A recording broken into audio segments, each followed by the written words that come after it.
get going. So, Off you go. hello, I'm Sam Hughes, and I'm here with the Conservative candidate for Stamford and Grantham, Gareth Davies. Nice to meet you. So first we'll start by discussing some local issues. Okay. So Boris Johnson has said that he will put 20,000 more police officers on the streets of Britain. Well, what will this look like for our constituency? Okay, so that is absolutely correct.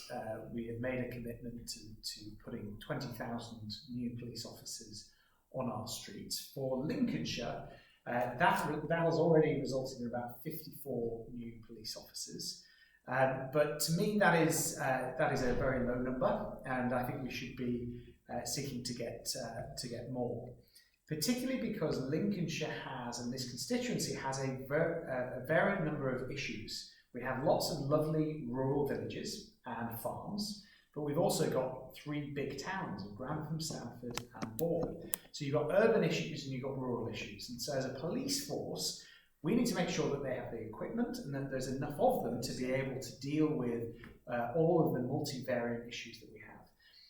In 2007, the national government of the day brought in something called the funding formula for police. And in a nutshell, what that means is that rural areas typically get less police than urban areas. Okay. And I'm not happy about that. So if the Conservatives get in, we are hopefully going to move away from that funding formula, which will mean that areas like Lincolnshire will get a bigger share of police funding, a bigger share of police numbers. So while the 20,000 equates to about 54 today, hopefully if we get in with the majority, we can change that funding formula and get more police for us here in Lincolnshire. So why do you think it's important to have that increased number of police officers, especially in this area? So first of all, the reasons I've described, which is the diversity of the constituency between rural crime and urban crime. I am not happy that we have an increasing amount of issues around burglaries. For example, in Stamford down the road, we had 2 shops broken into just this week. And so I would like to make sure that we have police visible on the streets, but also police able to respond very quickly when calls are made.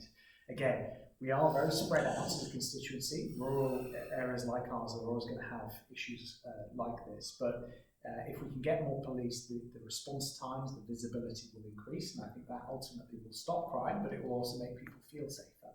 Okay, so moving on to climate change, which is something that is very important to my generation, especially as our future that it affects. So what is your opinion on climate change? So I think I'm safe in saying I'm the youngest candidate standing in Stamford for this election. And as somebody who sees this as a big issue for me personally and my family and my children's children, if I have children one day, this is something that I deeply care about. It's also something in my business career that I dedicated a lot of time to. So I was in the asset management industry advising pension funds on how they can invest money towards helping solve climate change, so things like renewable infrastructure. And I've seen the potential as well and the opportunity for our country in terms of green growth and creating green jobs. So on the one hand, it matters to me that the planet is warming, and I think we are right to have legislated to move to net carbon, zero carbon by 2050. Yes. But I also see this as a great opportunity for our country as well in terms of creating new green jobs.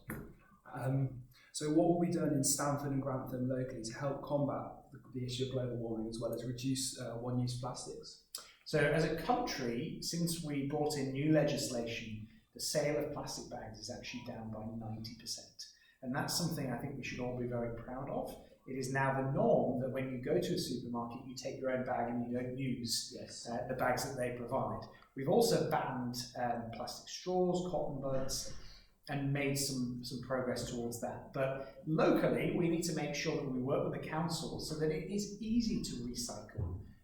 When we have the bins collected, it needs to be very simple and frequent, that when you want to recycle, you can make sure that that is recycled. And then the second part is I want to get around schools and make sure that the next generation are aware that recycling is really important for the environment. Okay, so Labour have pledged to plant 2 billion trees by 2040, create 10 new national parks in the next 5 years, as well as generate 20,000 new jobs in forestry management. Are the Conservative Party as ambitious? We are incredibly ambitious, and I've already pointed you to the success that we have made over the last 10 years. I should point out we've actually reduced carbon emissions by 25% since 2010. We've legislated to make it, basically law that we must be carbon neutral by 2050. And we are really leading the world on this, but of course we can go further. So yes, we are committed to planting a significant amount of trees over the next Parliament.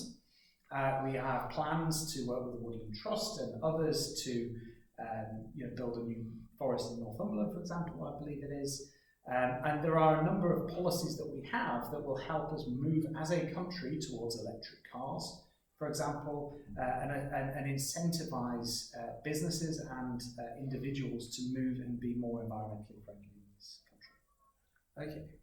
Do you think leaving the EU will reduce our ability to have an international influence on climate change? First of all, you are quite right to point out something that I didn't point out, which is that this is a global problem. Okay. Climate change is a global problem for all of us, and so it is all good and well Britain being a leader on this on the world stage. But if other countries don't follow our lead, if other countries are polluting at a higher rate than they've ever polluted, that obviously counteracts the good work that we and other countries are doing. So I am very pleased that the COP meeting is happening in Britain, it's happening in Glasgow soon, Yes. so we can affirm our leadership on the world stage there. Do I think Brexit is going to impact our commitment and ability to lead on climate change? Absolutely not. I have been very lucky in my business career to travel across the world, across Asia, the United States, and across Europe on a frequent